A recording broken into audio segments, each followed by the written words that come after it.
Selamat pagi rekan-rekan sedharma, terimalah salam dharma dari kami. Namo Sang Yang Adi Budaya, Namo Buddhaya. Perkenalkan, saya Satya Gudavira dan ini rekan saya. Dan saya Hema Kumari Krisi. Pada pagi hari ini kami akan memimpin puja bakti dalam pembacaan bahasa Pali. Sebelumnya, marilah kita mempersiapkan diri untuk memulai kebaktian pada hari ini. Para umat dipersilahkan untuk berdiri di atas matras dan bersikap anjali.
Gata Pendupaan.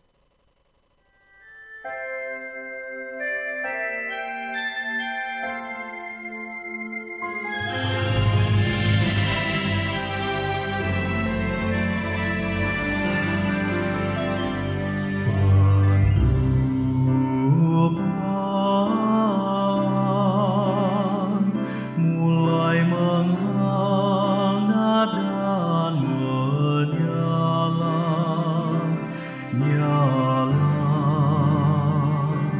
Dharma Datu, Dharma Datu, diliputi wanginya, diliputi wanginya, wanginya di hadapan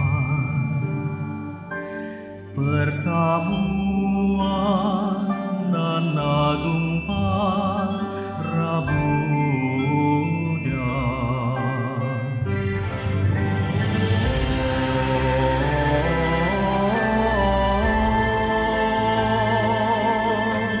Awan kebahagiaan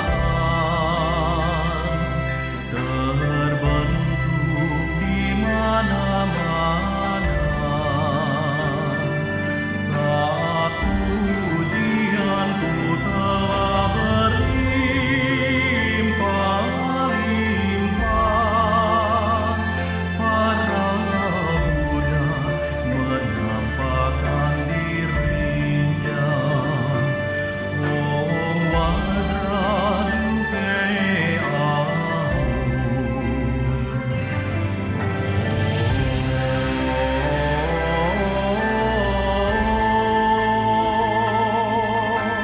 awan kebahagiaan terbentuk di mana-mana saat pujianku telah berlimpah-limpah. Para Buddha menampakkan dirinya.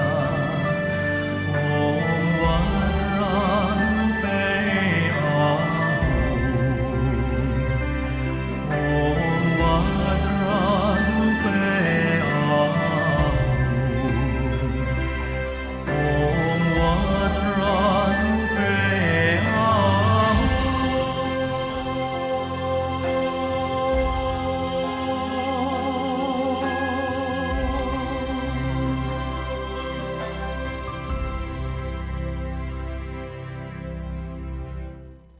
Umat dipersilakan berlutut dan bersikap anjali.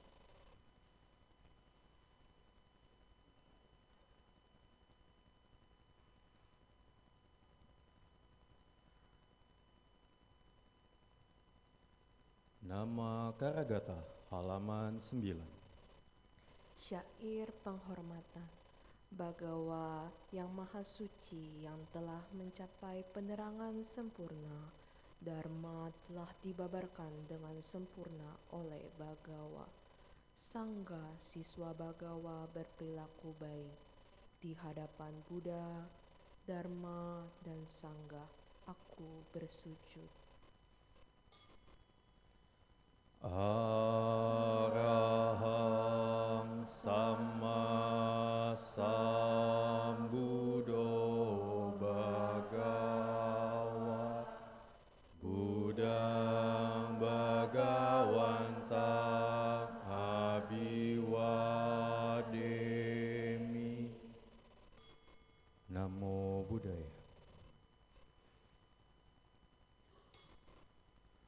Swakato Bhagavata Dhammo Dhammang Namasami. Namo Dhammaya. Supatipano Bhagavato Sawaka Sanggo Sanggang Namami. Namo Sanghaya. Umat dipersilakan duduk dan bersikap anjali.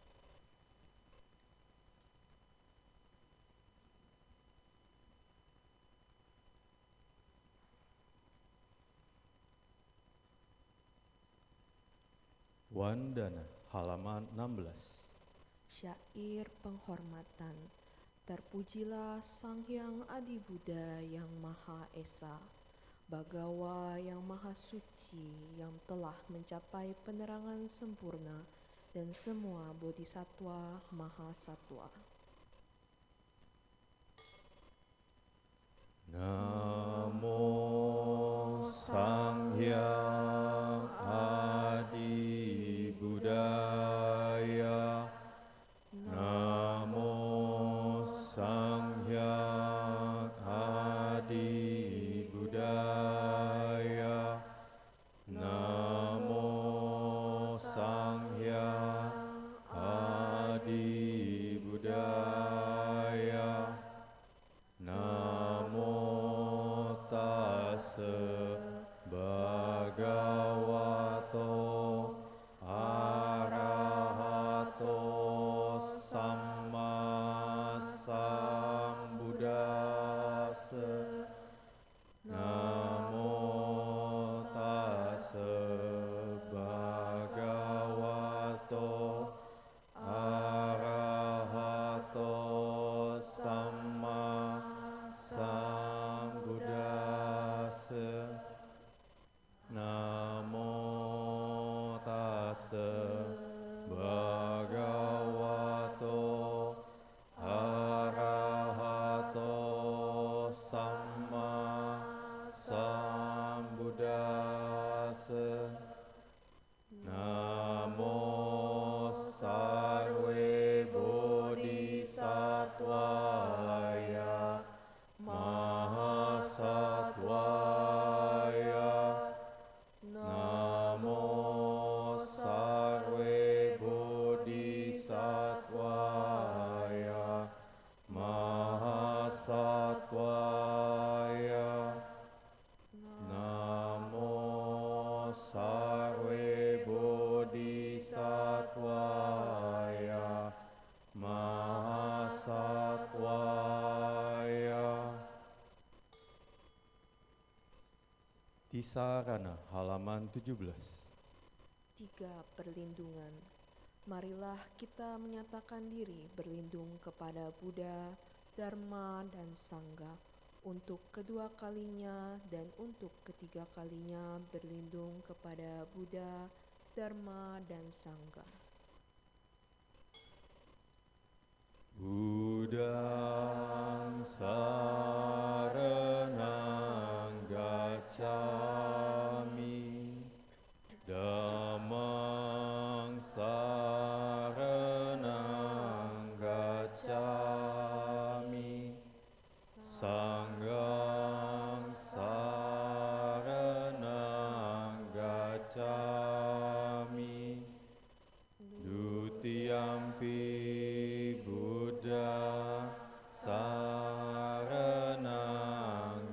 gacchami, dutiyampi dhammang saranang gacchami, dutiyampi sanghang saranang gacchami, tatiyampi buddhang saranang gacchami, tatiyampi dhammang saranang gacchami, tatiyampi sanghang saranang gacchami. Pancasila halaman 18. 5 sila. Dengan melaksanakan sila, tidak membunuh, tidak mencuri, tidak berbuat asusila, tidak berucap yang tidak benar, tidak meminum minuman keras, akan membuahkan hasil terlahir di alam bahagia, memperoleh kekayaan dan mencapai nirwana. Marilah kita menyatakan tekad berusaha melatih diri melaksanakan 5 sila. Panatipata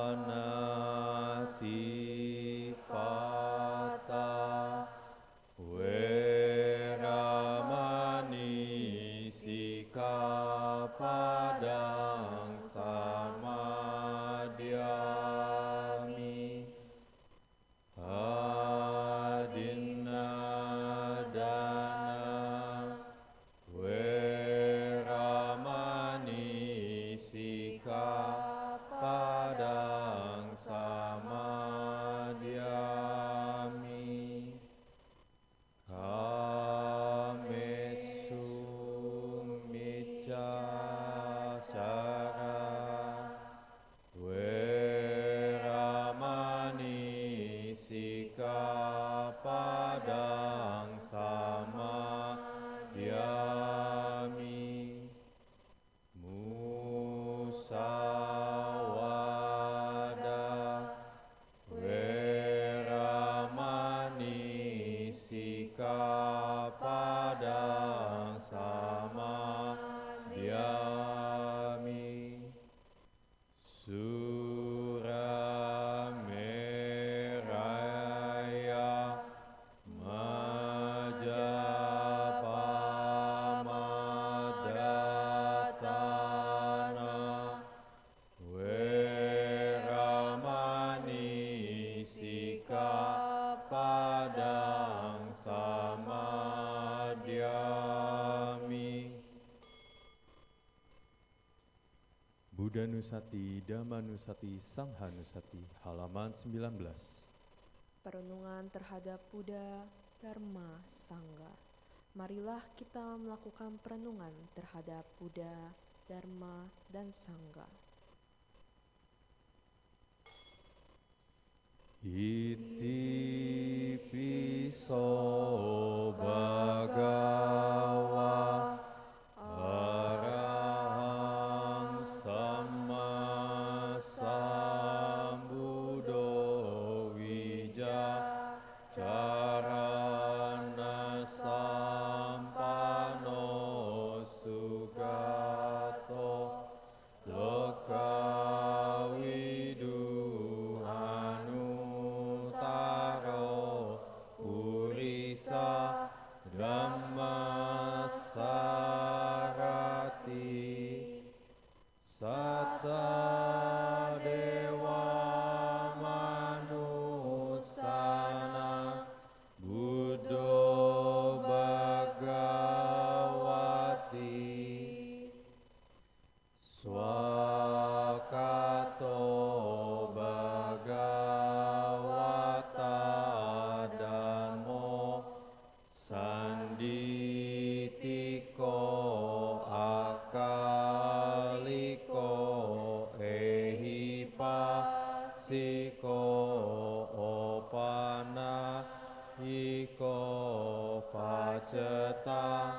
Wedita bo inuhiti Supati pano bhagavato sawaka sanggo Ujupati pano bhagavato sawaka sanggo Nyayapati pano bhagavato sawaka sanggo Amicipati pano bhagavato sawaka sanggo Yadidang cattari purisa yugani ata purisa pugala esa bhagavato sawaka sanggo Ahuneo pahuneo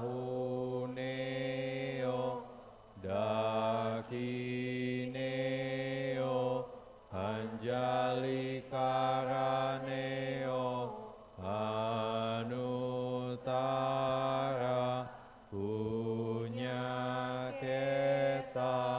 lokasati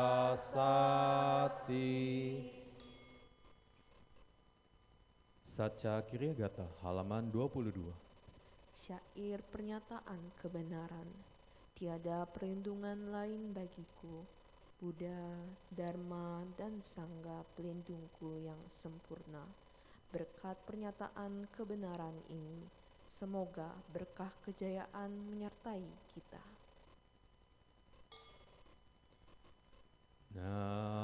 Nati me sarana anyang Buddho me saranang wara etena saca wajena hotu me jaya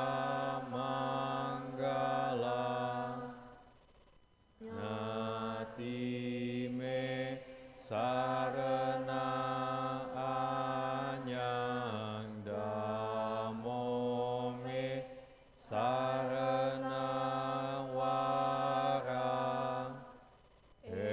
etena saca wajena hotu me jaya manggala Nati me sarana anya sangho me sarana wara etena saca wajena hotu me jaya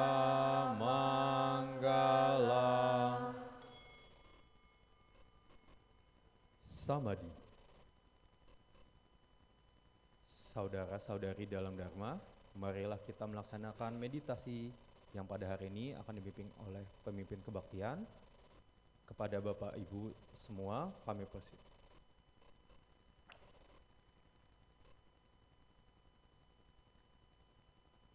pilihlah postur duduk yang nyaman dan rileks. Jika Anda duduk di kursi, izinkan kaki Anda menyentuh ke lantai. Jika Anda duduk di matras, izinkan kedua lutut beristirahat menyentuh matras atau lantai. Punggung tegak namun rileks dengan tidak bersandar pada apapun. Dada tidak membusung atau membungkuk, Kedua telapak tangan bisa saling bertindihan. Kedua ibu jari bisa saling bersentuhan membentuk sebuah lingkaran kecil dan letakkan di atas pangkuan kaki. Bahu rileks, kepala tegak, hadirkan seulas senyuman kecil di wajah sehingga otot-otot wajah menjadi rileks. Bawa pandangan mata turun ke bawah atau izinkan mata terpejam.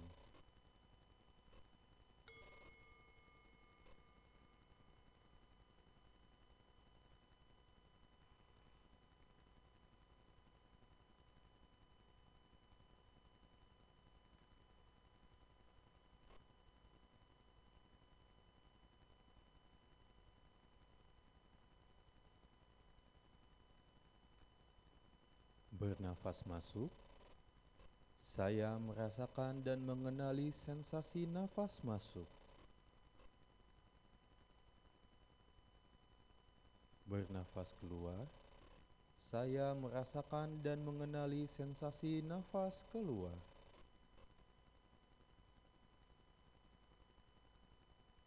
Nafas masuk. Nafas keluar.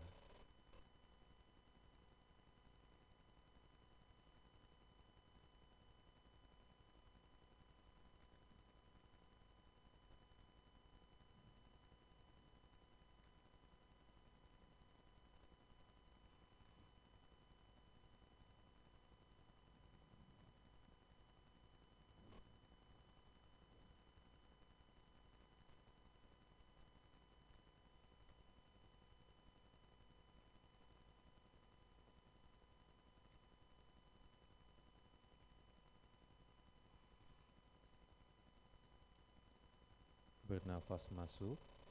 Saya mengikuti nafas masuk dari awal hingga akhir. Bernafas keluar. Saya mengikuti nafas keluar dari awal hingga akhir. Mengikuti nafas masuk. Mengikuti nafas keluar.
Menyadari seluruh tubuhku, saya bernafas masuk.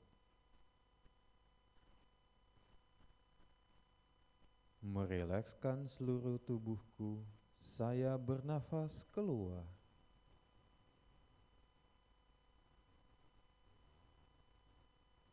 Menyadari tubuh, merilekskan tubuh.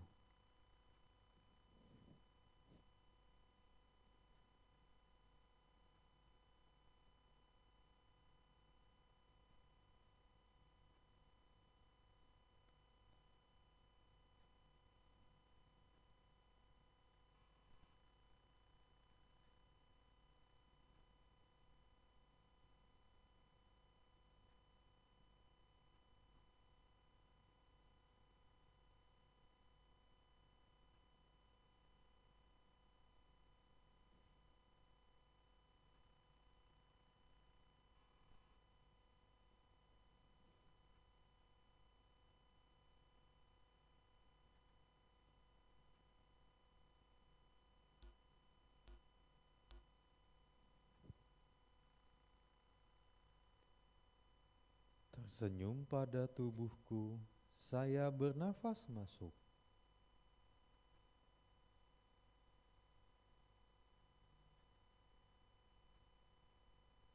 Melepaskan semua ketegangan yang ada di tubuhku, saya bernafas keluar.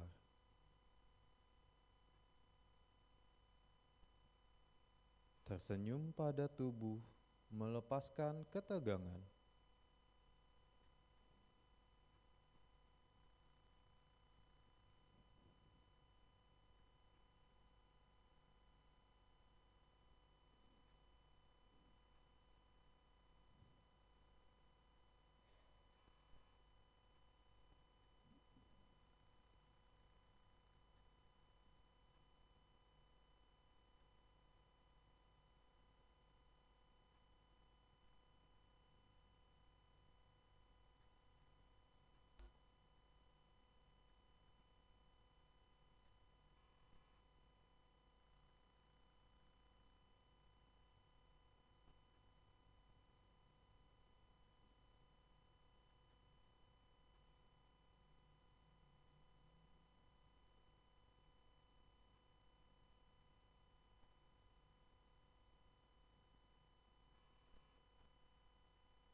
Merasakan sukacita, saya bernafas masuk.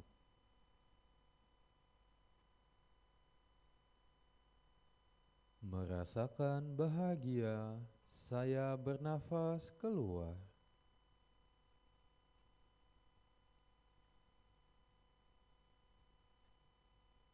Merasakan sukacita, merasakan bahagia.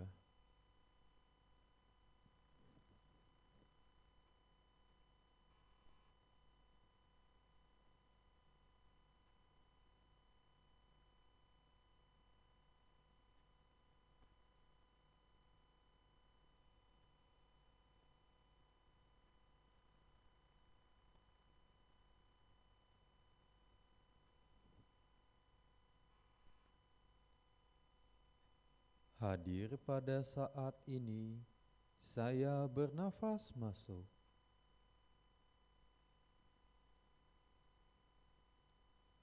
Menikmati saat ini, saya bernafas keluar.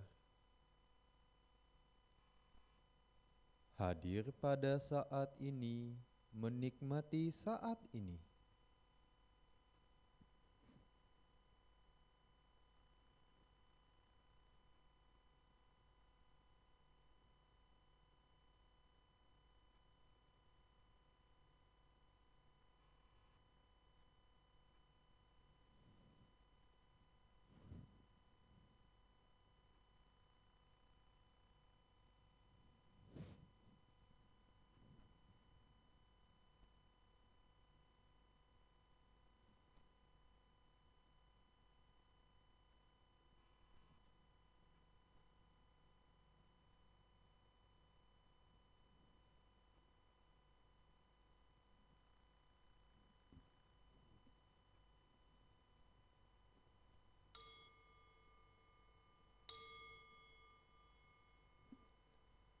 Demikianlah akhir dari sesi meditasi duduk kita.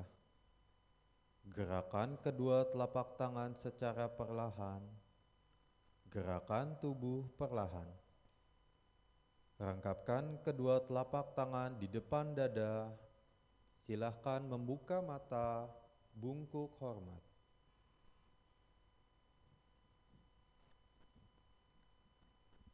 Saudara-saudari dalam Dharma, tiba saatnya kita mendengarkan sharing Dharma yang pada hari ini akan disampaikan oleh Upasika Pandita Metapatma Megawati Santoso. Sebelumnya, saya akan membacakan profil singkat dari Upasika Pandita Metapatma Megawati Santoso.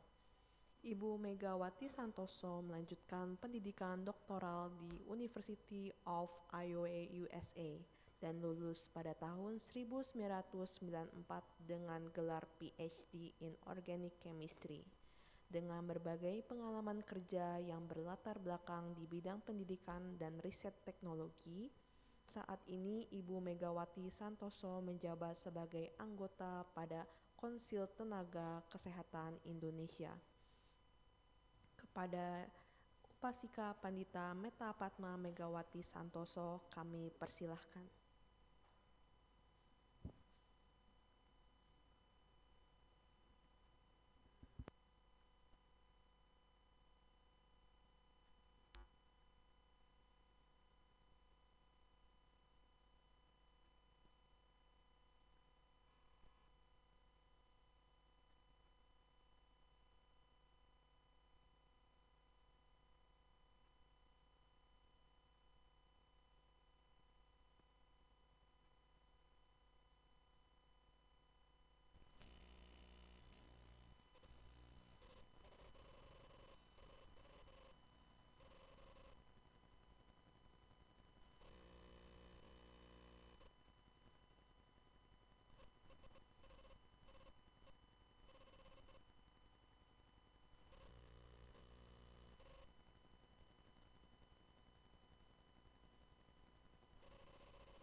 Namo Sang Hyang Adi Budaya, Namo Buddhaya. Pertama-tama terima kasih kepada koordinator kebaktian umum yang sudah memberikan kesempatan pada saya untuk bertemu dengan para upasaka-upasika semua di sini. Yang kedua saya ingin menyampaikan selamat karena para upasaka-upasika sudah meluangkan waktu untuk hadir ke ruangan ini. Bapak dan Ibu sekalian, minimal selama kita kebaktian dari jam berapa ya? Jam 10 sampai nanti jam 12 ya, 2 jam lah minimal. Kita diajak, dipelihara, dibawa ke tempat yang baik. Selama 2 jam ini mudah-mudahan tidak punya pikiran yang buruk, punyanya hal-hal yang baik ya, sehingga bisa mengakumulasi karma yang baik. Saya akan memberikan sharing Dhamma. Silahkan slides-nya. Boleh. Oh, saya sendiri kah?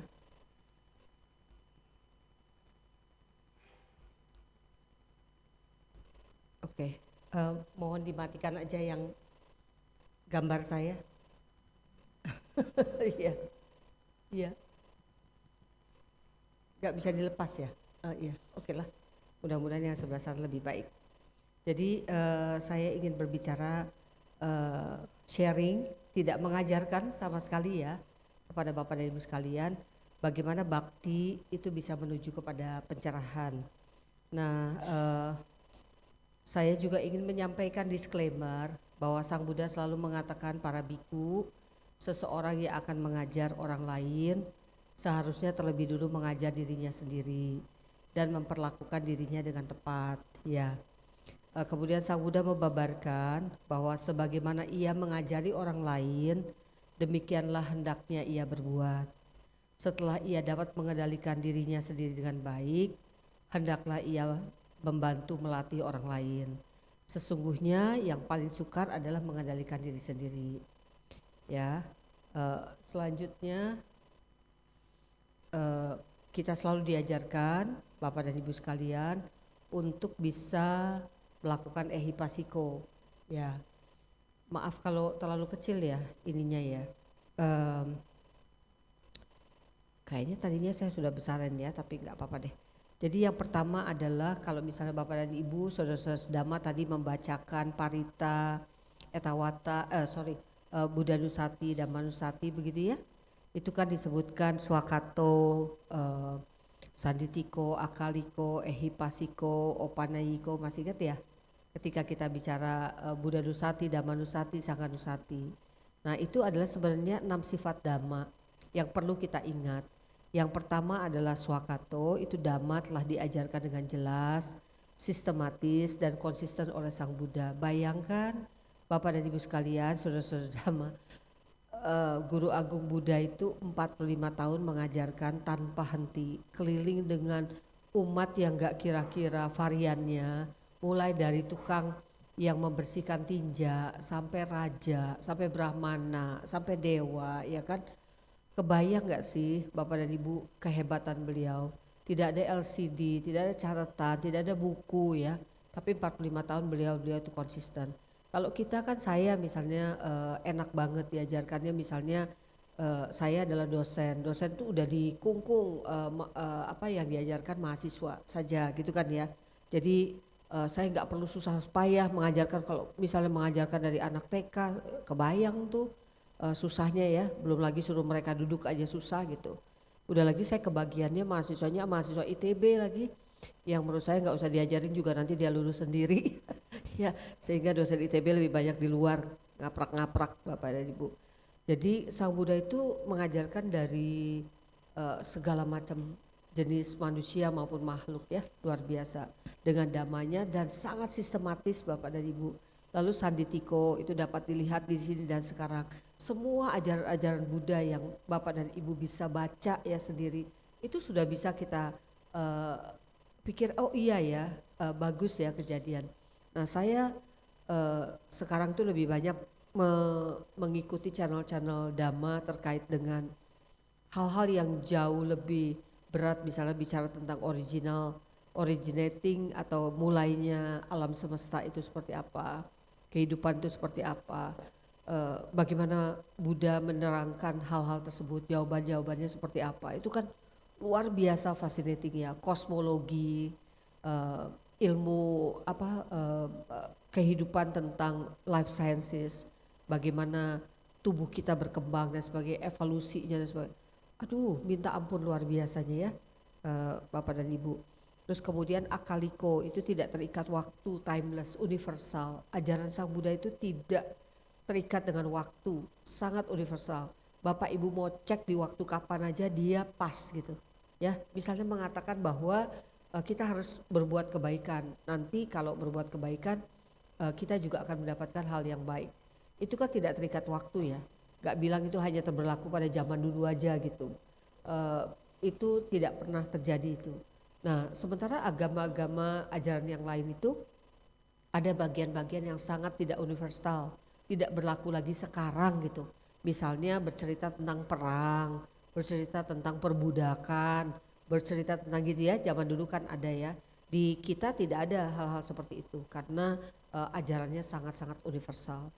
Nah kemudian ini yang paling penting ehipasiko ya, inviting to come and see. Dhamma mengundang siapa saja untuk menguji, membuktikan dan mengalami sendiri, bukan ajaran yang menuntut kepercayaan buta. Itu aja yang paling penting Bapak dan Ibu.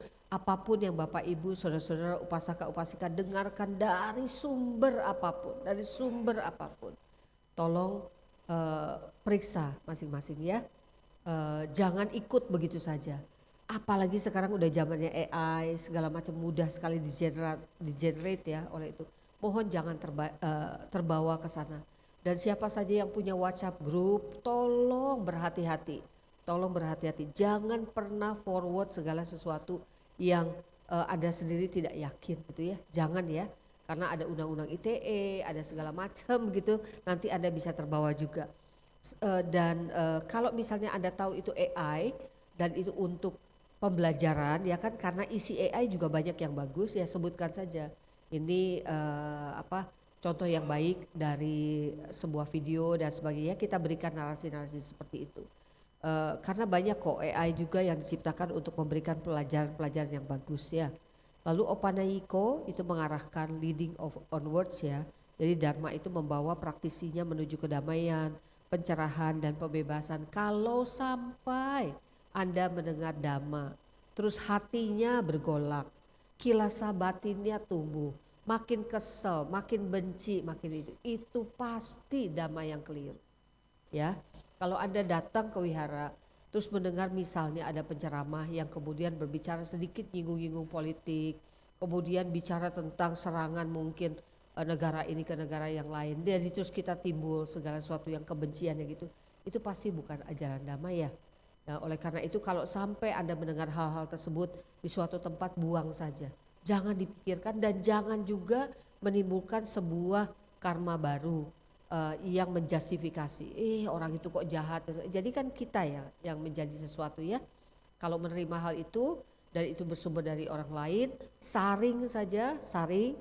Begitu dia tidak benar, sisihkan dan jangan ikut menghakimi.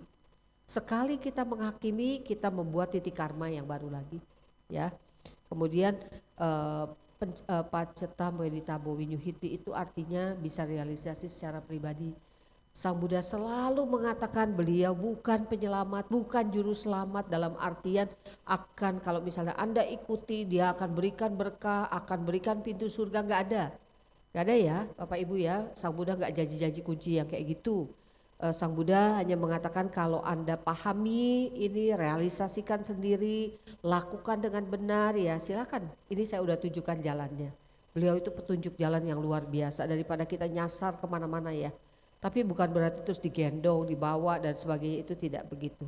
Anda harus melakukannya sendiri. Nah sekarang kita cek, jadi itu disclaimer dari sisi saya bahwa apapun yang saya sampaikan di sini, kalau itu tidak berkenan dengan batin Anda, menimbulkan sesuatu pertanyaan yang membuat Anda tidak suka dan sebagainya, tolong lepaskan, tinggalkan saja, jangan dibawa. Dan jangan kemudian menambah kilasa batin dengan membenci, dengan menghakimi dan seterusnya ya Bapak dan Ibu. Nah Sang Buddha juga mengatakan bahwa saya sebagai orang yang memberikan dhamma ini harusnya sedikit berlatih juga. Supaya saya tidak omon-omon gitu, tidak memberikan teori. Kebetulan untuk masalah bakti ini saya merasa saya sedikit bisa. Materi yang tadi pagi itu saya udah langsung nyerah. Saya membawakan materi bagaimana belajar sabar dan sadar. Ya, saya sudah disclaim tuh, saya orang yang sangat tidak penyabar gitu. Jadi berita tadi pagi itu ajaran damanya sebenarnya untuk diri saya sendiri. Ya, saya belum bisa disclaim menjadi penyabar yang baik sekali. Tapi bagaimana proses itu saya sampaikan kepada para upasaka. Nah, dalam hal bakti ini saya merasa saya sudah bisa melakukannya itu. Khususnya kepada orang tua kami ya yang sudah wafat, sudah pergi. Jadi saya pada intinya mengatakan kepada anak-anak saya ya, karena orang tua saya itu tinggalnya di Bogor, kami tinggalnya di Bandung. Sesekali orang tua kami itu datang ke Bandung ya, bermalam dan sebagainya. Yang saya katakan kepada anak-anak saya adalah sebagai berikut. Kalau mami sama dedi sedang ada bersama oma dan opa gitu ya, maka kalian adalah urutan keberapa gitu. Dan terus dia jawab, ketiga mami bukan, keempat bukan, 5 bukan, 6 bukan. Jadi kalau ada oma dan opa ya kalian itu urutan ke-18 gitu, baru mami ladenin gitu ya. Jadi nomor 1 siapa? Opa, 2 opa oma, 2 oma opa, 3 sampai ke 17 oma opa. Sehingga mereka mengerti kalau oma opa datang ke rumah mereka tidak boleh demand apapun perhatian dari mami dan dedi. Seluruh perhatian mami dan dedi 1 sampai 17 itu untuk oma dan opa. Kalian nomor 18 lah, tanggung sendiri gitu ya Bapak Ibu. Nah kenapa itu harus diajarkan kepada anak-anak kita? Karena kalau nanti anak-anak kita mau berbakti kepada diri kita harus mencontohkan, harus mengajarkan. Gak bisa loh Bapak dan Ibu anak-anak melihat kita itu tidak berbakti terus nanti menuntut anak-anak kita berbakti pada kita, itu gak mungkin ya. Jadi harus melalui, kalau pengembangan sikap itu kita sebutnya nurture and effect. Nurture and effect itu adalah segala sesuatu yang melalui contoh, keteladanan. Jadi kalau Anda ingin anak-anak kita berbakti, berilah contoh kepada bagaimana kita berbakti kepada orang tua kita, orang yang lebih tua dan seterusnya. Nah bakti itu bukan sekedar ritual tapi sikap hati penuh hormat, syukur dan cinta kasih ya. Bakti adalah jalan batin yang menumbuhkan kerendahan hati, kebijaksanaan, sebagai fondasi pencerahan. Bila seseorang memikul ayahnya dengan bahu kirinya dan ibunya dengan bahu kanan, maka sebanyak apapun yang Anda lakukan, Anda tidak mampu membalas budi jasa mereka loh Bapak dan Ibu. Tapi cara membalas budi orang tua adalah nomor 1 bukan, ya artinya kita menjaga beliau, menjaga keselamatannya, menjaga kesehatannya, bukan segala sesuatu yang berlebihan, makan yang cukup dan sebagainya. Tetapi salah satu yang akan membuat kita itu benar dari sisi ajaran Buddha. Kalau kita mau berbakti adalah memberitahu kepada orang tua kita hal yang benar, ya, tidak membawa mereka hal yang salah. Nanti kalau ada waktu kita akan ulas hal tersebut ya, Bapak dan Ibu. Nah ini adalah praktik berbakti, itu baktinya nomor 1 kepada orang tua, nomor 2 kepada guru, ketiga kepada Buddha, Dhamma dan Sangha, baru kepada semua makhluk. Jadi urutan bakti yang pertama itu adalah nomor 1 kepada orang tua. Itu yang diajarkan oleh Sang Buddha. Bukan kemudian kita berbakti pada guru kita, kepada biksu, kepada apa gitu, mati-matian sampai kepala kita jedak-jeduk di bawah gitu ya.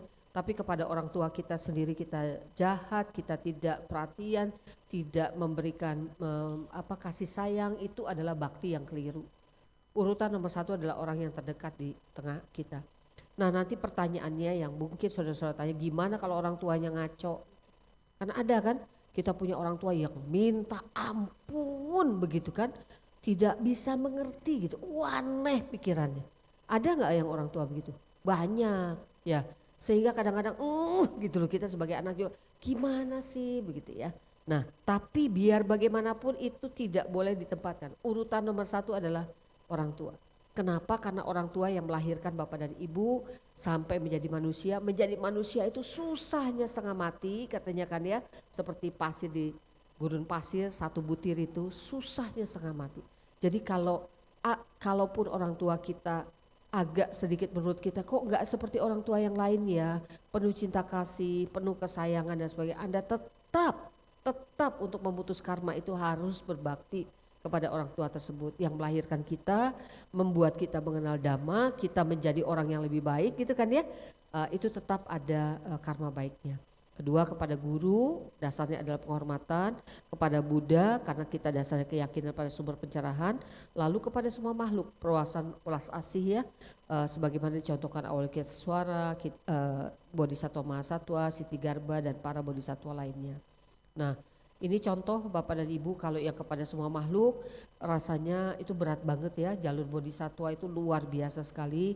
Contohnya adalah Pendeta Sumedha, Bapak dan Ibu barangkali sudah lihat, sudah sering membaca bagaimana pada saat zaman Buddha di Pankara ya, beliau memberikan tubuhnya untuk Buddha di Pankara jalan, tidak masuk ke dalam lumpur ya, itu beliau membaringkan tubuhnya di antara lumpur-lumpur itu sehingga Buddha di Pankara jalannya tidak terkena lumpur tersebut, misalnya kayak gitu ya.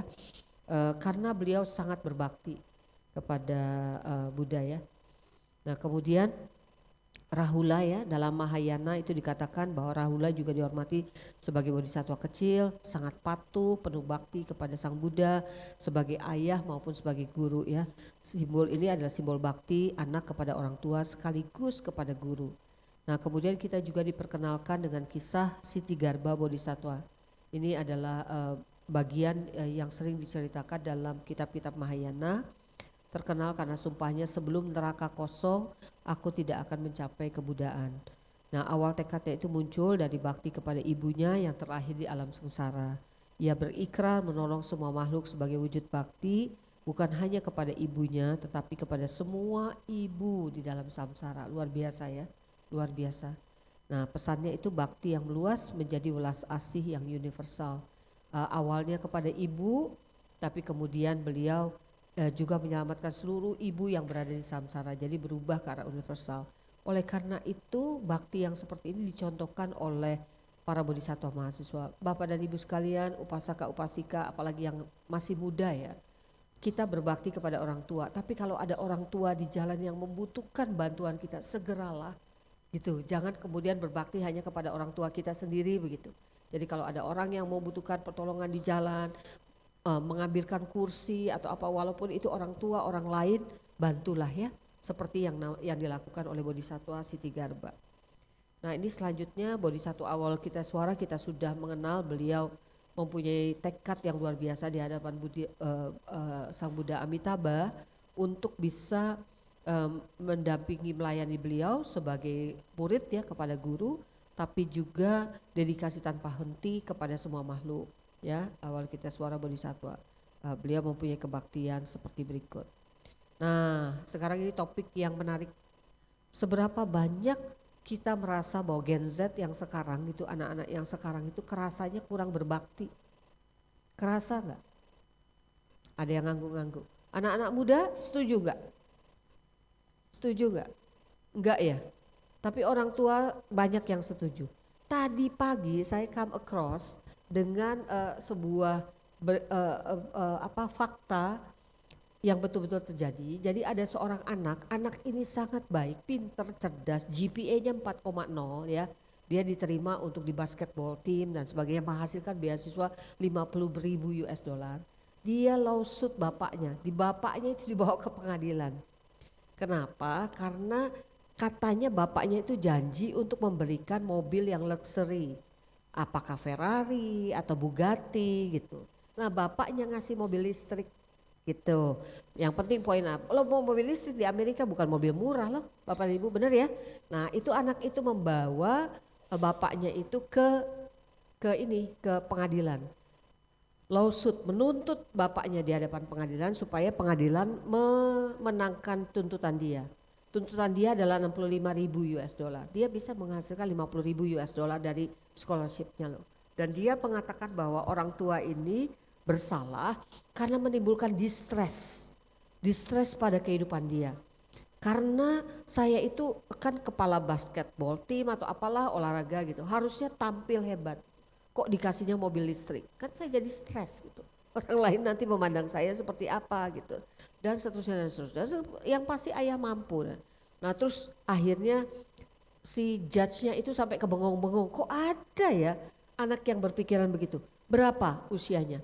21 tahun. 21 tahun. Masih tinggal sama orang tuanya. Masih dikasih makan. Tidak punya apartemen sendiri. Padahal dia punya beasiswa dan sebagainya. Dan tetap dia bawa orang tuanya itu ke court. Dia masukkan itu untuk menuntut bapaknya memberikan mobil mewah itu. Kebayang nggak Bapak dan Ibu? Dan itu kejadian. Dan ya amit nggak boleh ya ngomong itu ya. Tobat lah gitu ya. Nah terus udah gitu, maafkan ya.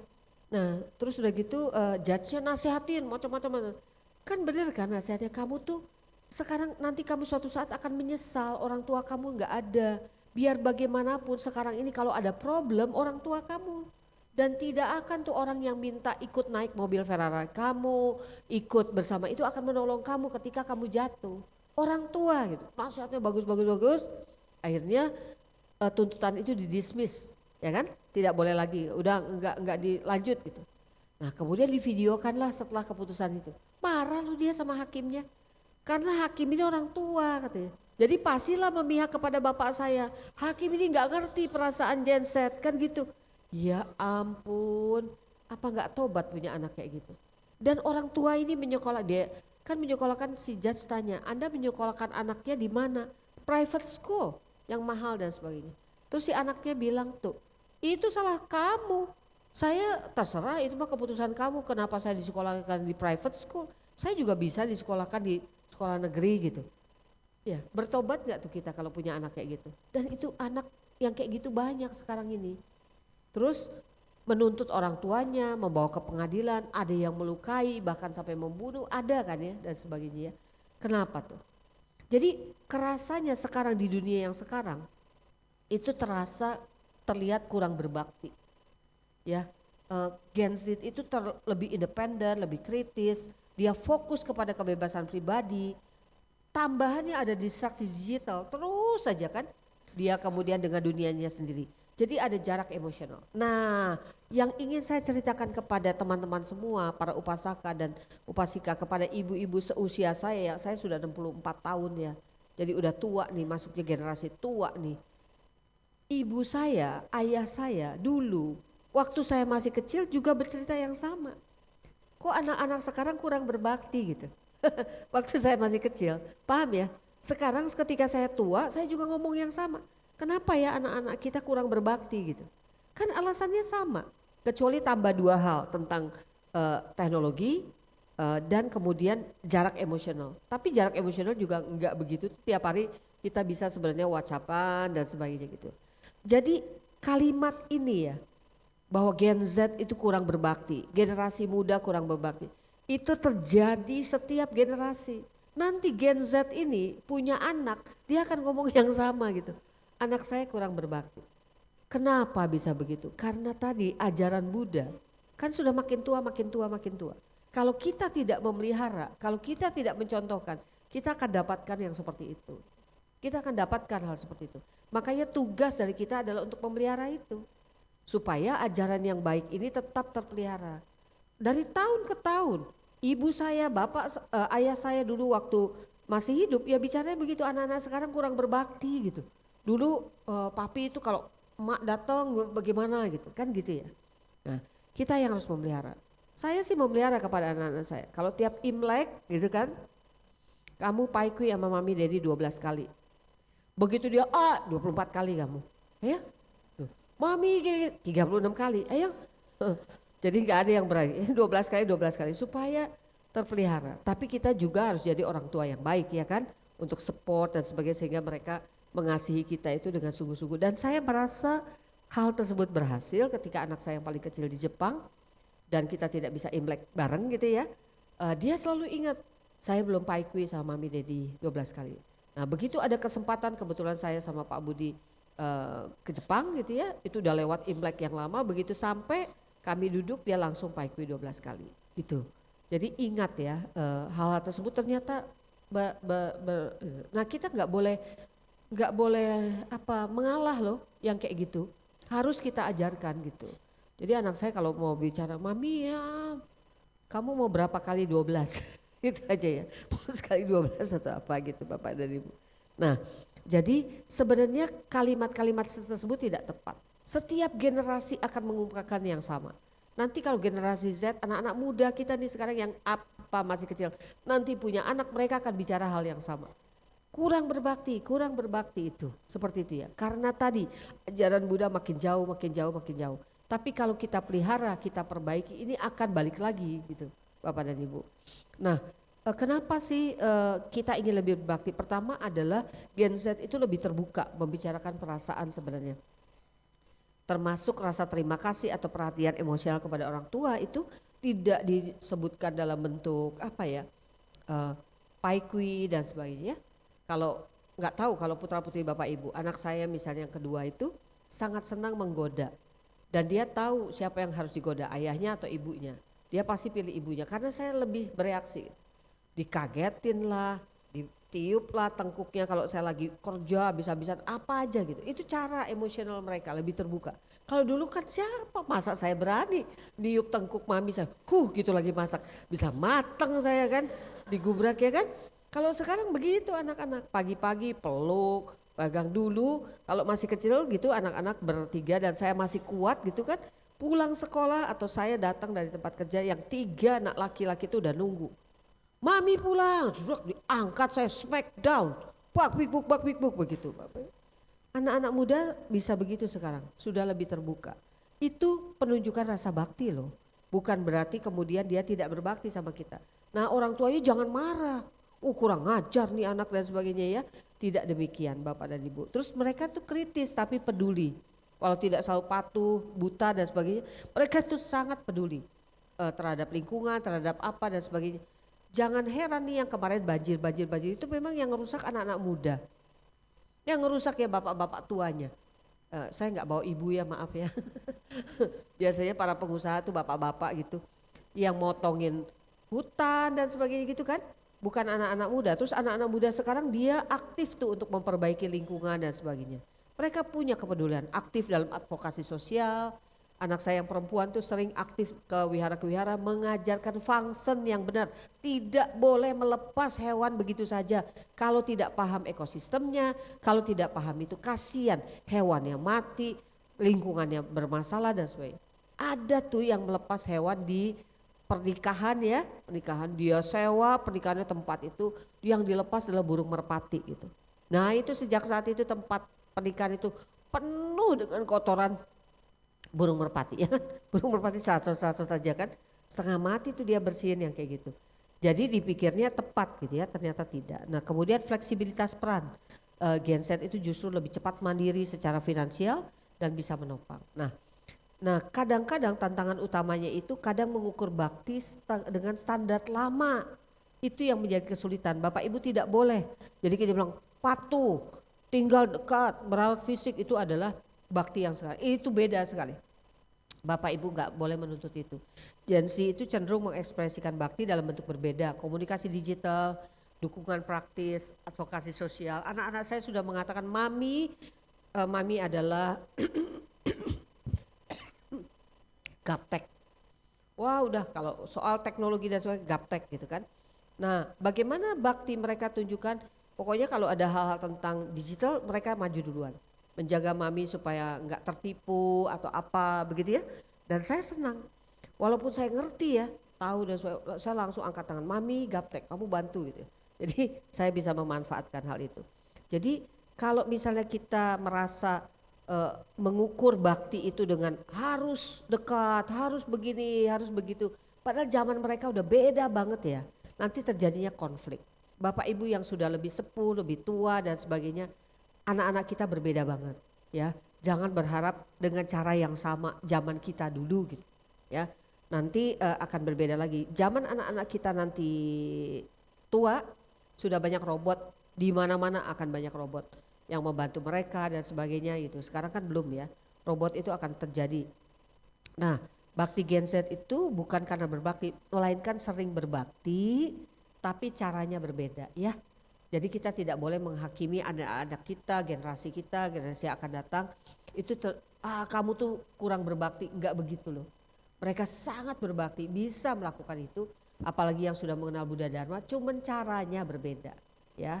Tantangan kita adalah menjembatani pemahaman. Orang tua itu perlu membuka diri pada bentuk ekspresi yang baru dan anak perlu belajar bahwa bakti tidak bisa digantikan hanya dengan like di medsos atau ucapan singkat. Ya, hai mam, bye mam, daya pak gitu ya. Nah, itu tidak demikian. Nah, ini Dhamma view-nya Bapak dan Ibu. Dalam Dhamma bakti kepada orang tua tidak harus identik dalam bentuk tradisional, tetapi esensinya adalah rasa hormat, syukur dan tanggung jawab ya. Kalau Gen Z bisa mengekspresikan bakti dengan cara modern namun tetap berakar pada cinta kasih, itu tetap sahih ya sebagai praktik berbakti.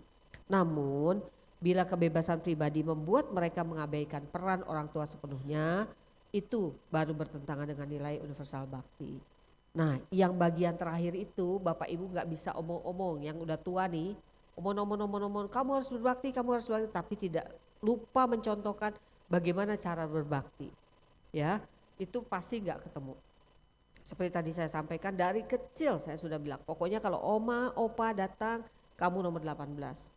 Ya, nanti begitu oma, opa datang, anak-anak, oma, opa datang, nomor berapa? 18 gitu ya. Jadi mereka sudah paham, saya tidak akan meladeni mereka pokoknya. Kalau ada oma dan opa ada nomor 1 sampai nomor 17, kamu baru yang nomor 18 kecuali ada emergency. Jadi mereka udah paham ya harus melakukan begitu. Nah lalu bagaimana bakti kita kepada orang tua? Orang tua kata Sang Buddha nomor 1 adalah harus diajarkan kebenaran. Sulit gak mengajarkan kebenaran Dhamma kepada orang tua kita? Sulit gak? Sulit ya, sering sulit karena kadang-kadang beliau-beliau itu tidak sempat belajar Dhamma. Beliau-beliau itu secara KTP aja, agamanya Buddha, agamanya Konghucu ya yang dekat-dekat gitu aja lah gitu. Tapi tahu enggak paham sesungguhnya apa. Nah saya pernah mengalami saya sering menceritakan ini, maaf kalau misalnya saya mengulangi ya, barangkali ada yang baru, itu yang saya lakukan kepada ayah dan ibu saya. Ayah dan ibu saya KTP lah ya, tidak terlalu paham dan sebagainya, tapi kita mengajarkan, jadi mengajak ke wihara, kemudian ikut pada persembahan jubah gitu ya kepada Bante, sedikit membuka itu. Tapi yang tidak bisa dilawan adalah tradisi. Nah kalau tradisi itu ada, kita tidak boleh bertengkar dengan orang tua, gak boleh sama sekali karena mungkin mereka belum paham. Dan orang tua saya itu memegang tradisi yang bakar-bakaran rumah tahu. Ya kalau orang meninggal dan sebagainya, padahal kita udah dibilang alamnya udah berbeda, apanya sudah berbeda, gak akan bisa terima duit, gak bisa terima apa, kartu kredit dan sebagainya gitu. Tapi ayah saya masih punya kekuatan itu. Jadi ketika ibu saya pergi, ayah saya bilang minta dibakarin rumah-rumahan gitu ya supaya mami punya rumah dan sebagainya. Kemudian saya sebagai anak menyikapinya, saya memberikan berkah kepada orang yang buat rumah-rumahan itu, ya enggak? Dengan kita berikan itu, dia berbahagia tuh, dapat cuan, dapat orderan gitu ya, terserahlah, kita nggak pakai tawar lah, mau rumah harganya sebenarnya kertas cuma 100.000 dia hargain 2 juta, ya so be it gitu ya. Jadikan dia kebahagiaan. Dengan kebahagiaan itu saya berharap dilimpahkan kepada mami saya gitu. Karena nggak bisa, lawan itu nggak bisa kan. Nah terakhir saya dapat kesempatan tuh untuk memberi informasi kepada ayah saya untuk bisa menjadi lebih benar di jalan benar. Nah suatu kali kami duduk nih, saya di sini, ayah saya di sana, lalu sebelah depan saya ada cihu saya, kakak ipar ya, kakak ipar. Nah kita duduk, papi langsung bercerita, Ing katanya, manggil saya Ing ya, nama Chinese saya Ong Kyok Ing. Ing, papi tadi malam bermimpi katanya, ketemu mami. Mami itu cantik pakai dasar warna ungu dan rumahnya asli banget, ada pohon bambu dan sebagainya. Wah ini kebenaran nih. Wah, mami ternyata udah punya rumah ya, Pi. Iya, katanya bagus. Oke, kalau misalnya begitu maaf nih, Pi, tanya nih. Kalau sampai nanti papi pergi, perlukah dibakarin lagi rumah-rumahan gitu kan? Saya mulai masuk ke arah situ kan untuk memberikan damai yang benar gitu. Terus papi bilang, perlu, katanya harus. Lah kan mami udah ada rumah, Pi. Gitu kan, udah ada rumah. Kan nanti papi bisa bersama-sama di rumahnya mami. Itu kalau papi ketemu alamatnya katanya. Kalau nggak ketemu gimana? Ya kan? Kan GPS adanya di sini katanya, di sana belum tentu Ing katanya. Oh, jadi perlu dibakarin. Iya, tetap perlu katanya, takutnya papi nggak ketemu mami. Terus papi rumahnya di mana katanya gitu. Oh iya. Terus kalau ketemu gimana? Kan jadi papi punya 2 dong rumah, ya kan? Buat apa? Papi saya nih bilang gitu. Buat apa kamu pusingin, nanti papi kontrakin tuh buat ciu kamu. Mau dikontrakin buat cihunya katanya. Saya sampai gak enak sama cihu saya loh Bapak dan Ibu. Nah yang begitu kita gak bisa lawan, ya toh, ya sudah mendoakan. Kalaupun dibakar dan sebagainya, tadi berikan kesempatan kepada orang yang membuat itu, cuman itu untuk kebahagiaan keluarga dia. Terus apa sih segala macam sembayangan dan sebagainya, saya selalu mengingatkan kepada kakak saya, gak apa-apa tapi jangan panggil-panggil nama orang tua kita. Ya enggak? Karena sembayangan itu untuk orang yang ada di alam peta, betul? Ya, kalau kita sembayangan terus panggil-panggil kan kita berharap mami papi kita ada di dalam peta loh. Tiap tahun kita panggilin mami, papi datang, kita siapin gitu. Enggak ya, Bapak Ibu berikan yang terbaik, bikin sembayangan yang terbaik, buah-buahan yang sangat terbaik dan sebagainya. Setelah itu semua terbaik itu kita berikan kepada orang yang tidak mampu. Ya, orang yang gak pernah merasakan apel Fuji yang bagus tuh kayak apa sih, kan nanti dia bahagia ya. Nah kebahagiaan itu kemudian kita berikan, sampaikan kepada papi mami dimanapun mereka berada, terakhir di alam manapun, semoga bisa membawa kebahagiaan buat mereka gitu ya. Nah kebanyakan dari kita kan kita ceritanya berbakti tuh, terus kita bikin apa masakan yang paling hebat segala macam itu, wah bagus-bagus, abis gitu kita rebutan sendiri. Mana punya gua, tadi saya sumbangan ini mana, makan sendiri. Itu bukan praktik Buddhism yang benar ya. Jadi boleh kok punya sembayangnya kayak gitu, tapi harus dengan filosofi yang benar. Filosofi yang benar adalah kita memberikan kebahagiaan bagi siapapun yang menerima gitu. Nah kebahagiaan itu yang bisa kita transfer ya kepada orang yang sudah meninggal. Oke Bapak Ibu, nah lanjut, mengapa bakti bisa membawa kita kepada pencerahan? Nah bakti itu menumbuhkan kerendahan hati. Dengan hati yang rendah kita bisa melepaskan ego yang menjadi akar penderitaan. Itu dia. Ya, jadi kalau kita berbakti kepada seorang, nunduk hormat dengan sungguh-sungguh, dengan kebaikan hati kita. Jadi sebenarnya itu kita sedang melepaskan ego. Nah ego itu kan sumber penderitaan menurut agama Buddha ya. Nomor 1 itu.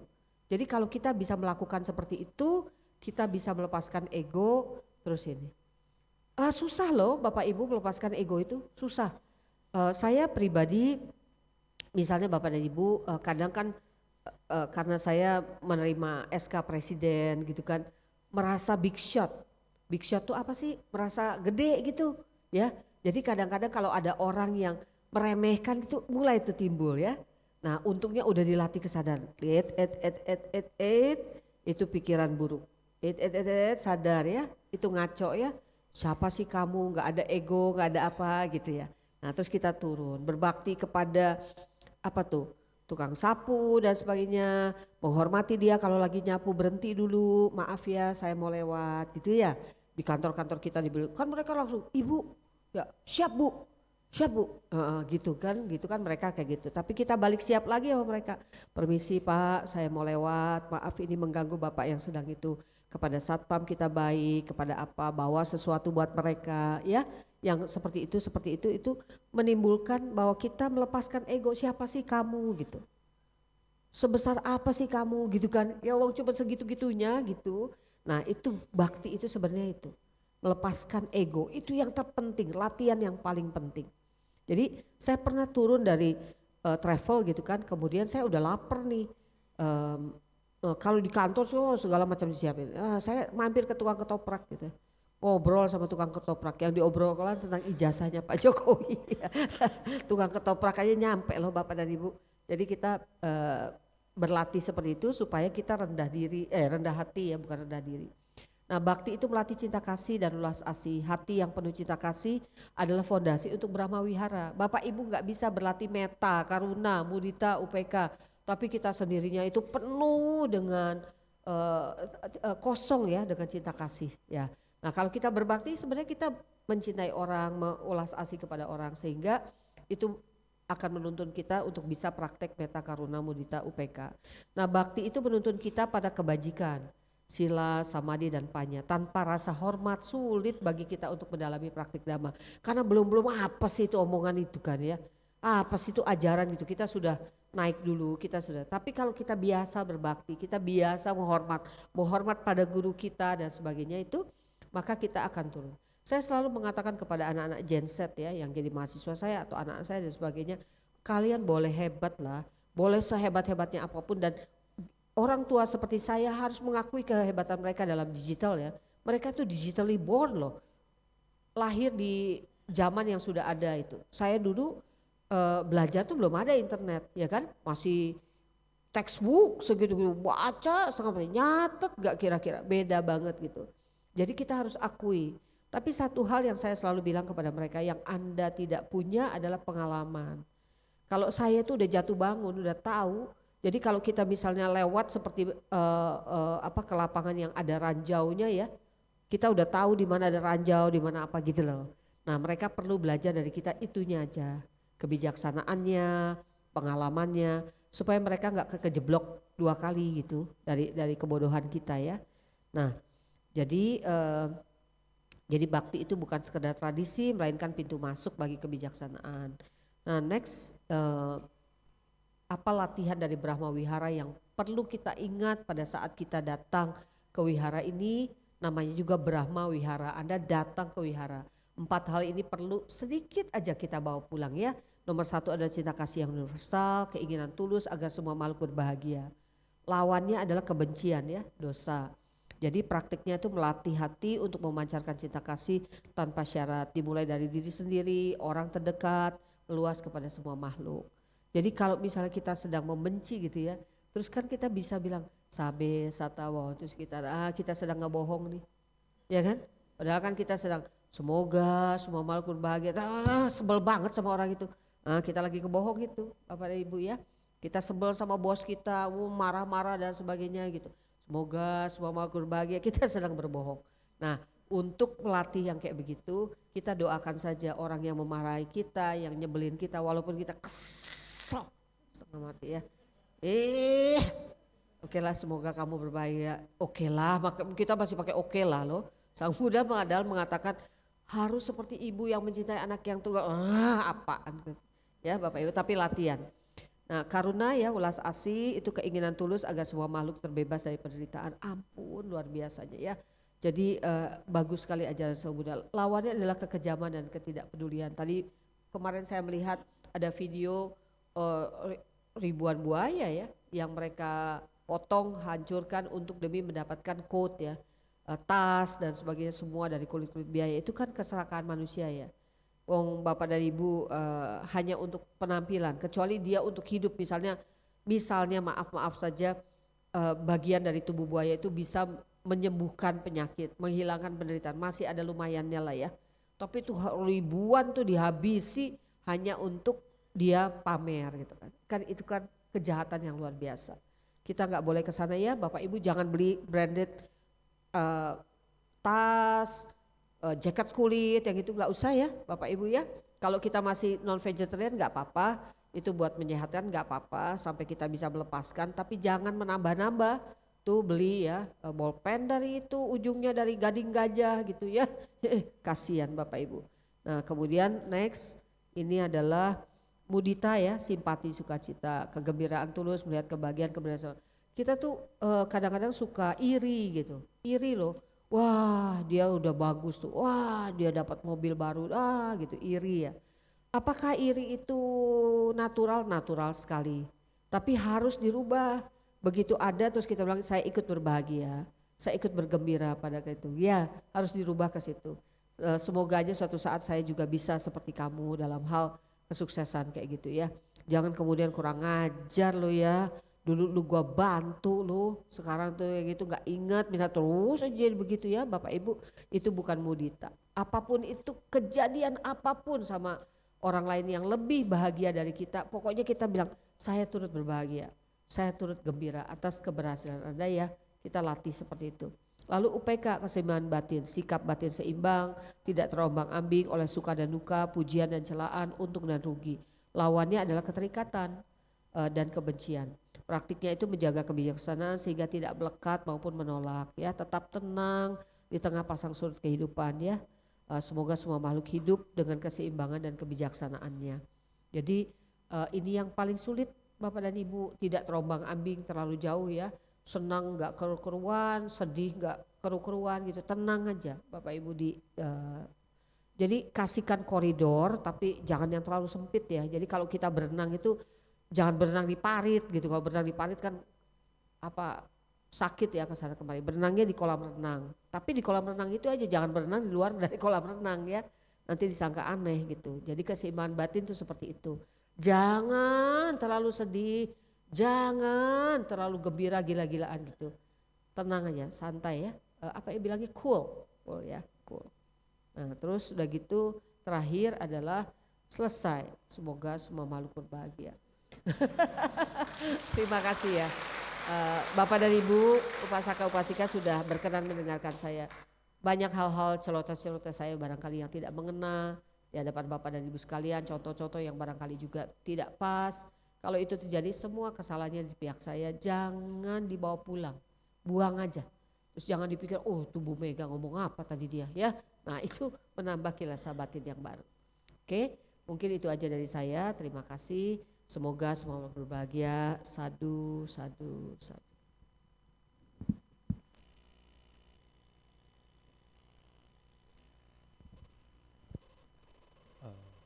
Sorry, mau ada tanya jawab.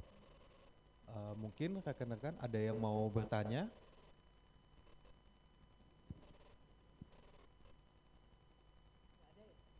Baik-baik semua ya. Berarti sudah paham semua Bu.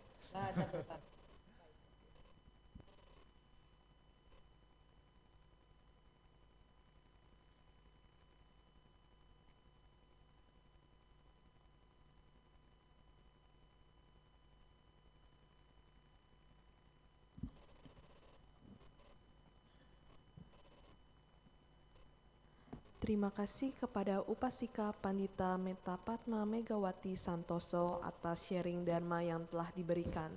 Semoga bermanfaat bagi kita semua. Kini marilah kita melakukan kebajikan dengan berdana untuk kepentingan Dharma, seraya menyanyikan lagu Dana Paramita. Umat bisa menyalurkan dana melalui scan kode QRIS atau ke kantong dana yang disediakan.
damai dalam kemurahan hati.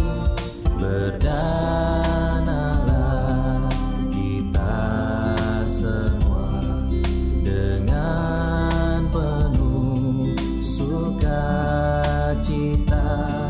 Semoga hidup kita bahagia untuk selama-lamanya.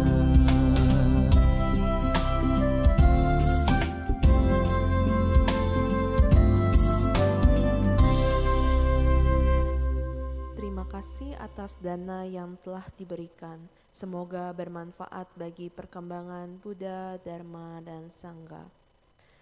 Selanjutnya kita akan mendengarkan persembahan lagu yang akan dibawakan oleh saudari Selin dari tim kesenian. Kepada Selin kami persilahkan.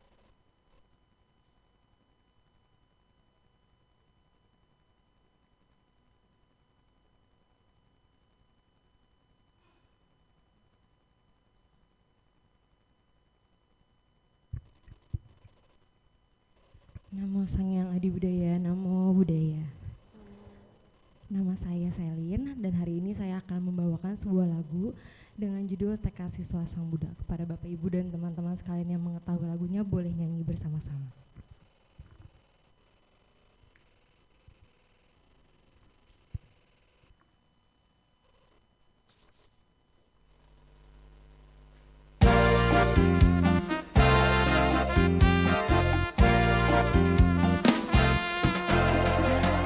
Hidup ini tiada yang abadi, maka jangan tinggi hati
kasih kepada saudari Selin dari tim kesenian. Selanjutnya, kini kita akan mendengarkan sedikit pengumuman.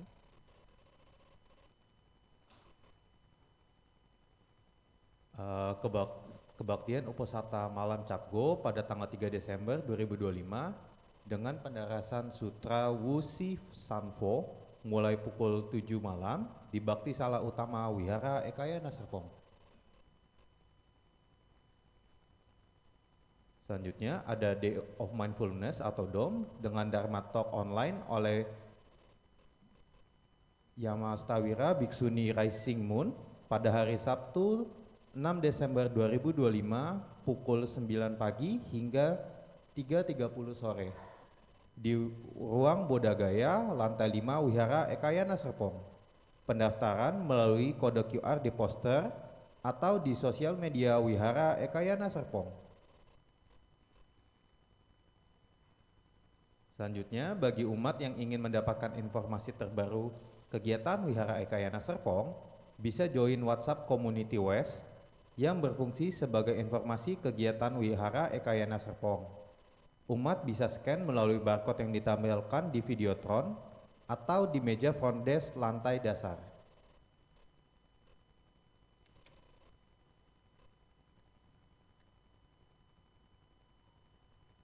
Ekayana Arama akan mengadakan upacara ritual kesejahteraan dan kesehatan mulai hari Rabu 17 sampai 21 Desember 2025.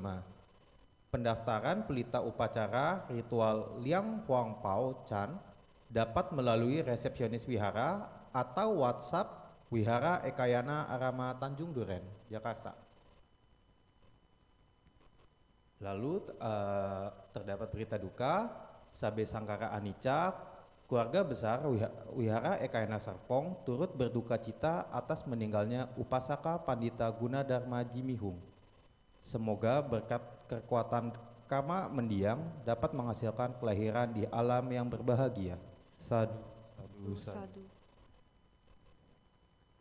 Saudara-saudari dalam Dharma, hari ini kita akan melimpahkan jasa kebajikan kepada Mendiang Gunadarma Jimihung, Mendiang Mona Adita, Mendiang Go Pek Hyang, Mendiang Li Pucio. Pembacaan pelimpahan jasa akan dibacakan setelah Cirang Rakantu Wihara Ekayana Serpong. Eta Wata halaman 40. Sebanyak jasa. Marilah kita menyalurkan jasa-jasa kebajikan yang telah kita peroleh kepada semua makhluk yang membutuhkannya. Eta Wata Ceamehi Sambata Punya Sampada Sabe Dewa Anumodantu Saba Sampati Sidia Eta Wata Ceamehi Sambata Punya Sampada Sabe Buddha Anumodantu Saba Sampati Sidia Eta Wata Ceamehi Sambata Punya Sampada Sabe Satta Anumodantu Saba Sampati Sidia Akasata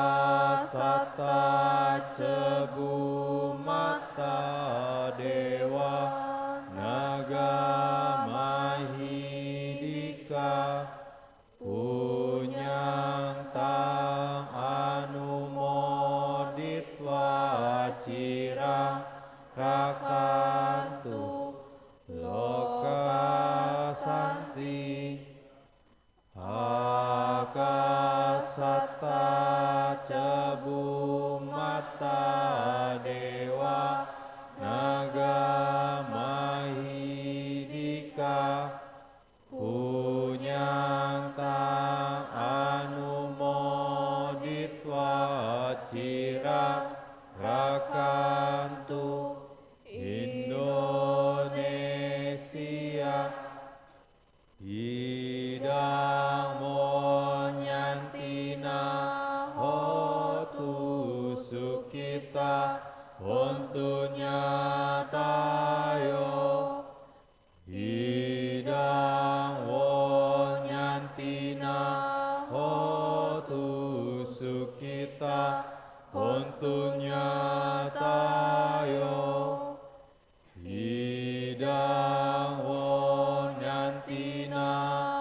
sukita hontunya tayo dewo wasatu kalena sasa sampati hotu ce pito bawatu loko raja bawatu damiko akasata cebu mata dewa naga mahidika punyang tang anumoditwa cirang rakantu wihara ekayana serpong akasata cebu mata dewa naga mahidika punyang tang anumoditwa cirang rakantu mendiang guna dharma jimihung mendiang mona adita mendiang gopehyang mendiang lipucu akasata cebu mata dewa naga mahidika punyang tang anumoditwa cirang rakantu sasanang akasata cebu mata dewa naga mahidika punyang tang anumoditwa cirang rakantu desanang akasata cebu mata dewa naga mahidika punyang tang anumoditwa cirang rakantu no guru akasata cebu mata dewa naga mahidika punyang tang anumoditwa cirang rakantu mangparanti sadu sadu sadu. Brahma Wihara Parana halaman 44. Persapan kediaman luhur. Sebelum kita akhiri puja bakti ini, marilah kita meresapkan sifat-sifat luhur, cinta kasih, belas kasih, simpati, dan keseimbangan batin. Ahang Sukito Homi, Semoga aku berbahagia, Niduko Homi, bebas dari penderitaan, Awero Homi, bebas dari kebencian, Awia Pajo Homi, bebas dari perlakuan buruk, Anigo Homi, bebas dari gangguan. Suki Atanang Pari Harami, Semoga aku dapat mempertahankan kebahagiaanku sendiri. Sabe Sata Sukita Hontu, Semoga semua makhluk berbahagia, Niduka Hontu, bebas dari penderitaan, Awera Hontu, bebas dari kebencian, Awia Paja Hontu, bebas dari perlakuan buruk, Aniga Hontu, bebas dari gangguan. Suki Atanang Pari Harantu, Semoga mereka dapat mempertahankan kebahagiaan mereka sendiri. Sabe sata sabaduka pamucantu. Semoga semua makhluk terbebas dari segala penderitaan. Sabe sata iada sampatito mawiga cantu. Semoga semua makhluk terbebas yang telah mereka peroleh. Sabe sata Semua makhluk kama saka memiliki karma sendiri, kama dayada mewarisi karma sendiri, kama yoni lahir dari karma sendiri, kama bandu kama pati sarana yang kamang karisanti kalyanang wa papakang wa tasa dayada bawi santi. apapun karma yang diperbuatnya, baik atau buruk, itulah yang akan diwarisinya. Sadu, sadu, sadu. Umat berlutut dan bersikap anjali.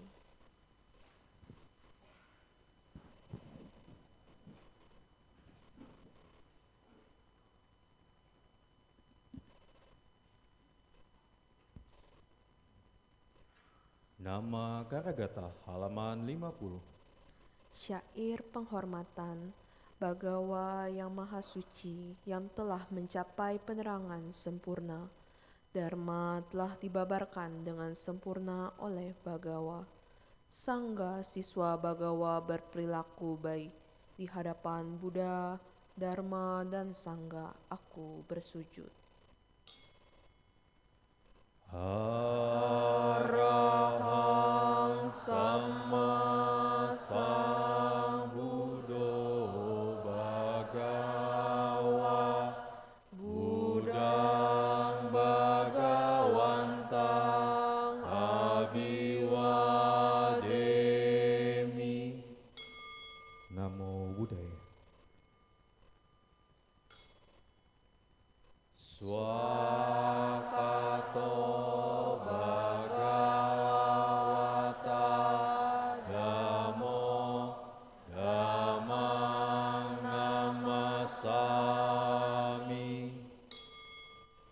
Namo Dhammaya. Supatipano Bhagavato Sawaka Sanggo Sanggang Namami. Namo Sanghaya. Sabe sata bawantu sukitata. Semoga semua makhluk hidup berbahagia. Sadu, sadu, sadu. Puja bakti selesai. Namo Sang Hyang Adi Budaya. Namo Buddhaya.